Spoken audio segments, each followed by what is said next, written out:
अस्सलाम वालेकुम नाजरीन, आपको बताते चले कि पाकिस्तान बामुकाबला ऑस्ट्रेलिया क्रिकेट टीम का जो मैच होने वाला है वो बहुत ही मुश्किल और बेहतरीन मैच साबित होगा। जी नाजरीन, आपको एक और भी बात से आगाह करेंगे, लेकिन वीडियो में आगे बढ़ने से पहले अगर आपने हमारी वीडियो को लाइक और चैनल को सब्सक्राइब नहीं किया तो जल्दी से कर दें और साथ खड़े घंटी के बटन को भी दबा दें ताकि हमारी इस तरह की हर नई आने वाली वीडियो आपको वक्त पर और बआसानी मिलती रहे। तो दोस्तों, आपका कीमती और प्यारा वक्त ज़ाया किए बगैर बढ़ते हैं वीडियो की जानिब। जी दोस्तों, पाकिस्तान का अगला टकरा ऑस्ट्रेलिया के साथ होने वाला है जो कि बहुत ही खतरनाक मैच साबित होगा।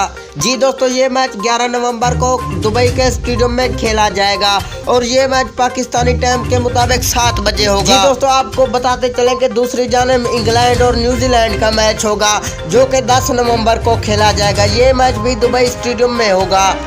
और दोस्तों, आपको एक और खबर से आगाह करते चलेंगे, जीतने वाली 2 टीमें वही फाइनल खेलेंगी और जो दोनों टीमों में से जो टीम जीतेगी वो ही फाइनल ट्रॉफी की हकदार होगी। तो दोस्तों, आपको क्या लगता है कि कौन सी टीम वर्ल्ड कप जीतेगी? अपने कमेंट से हमें ज़रूर आगाह करें। तो दोस्तों, वीडियो अच्छी लगी तो वीडियो को लाइक कर दें। मिलते हैं नेक्स्ट अच्छी सी वीडियो में, तब तक के लिए अल्लाह निगहबान।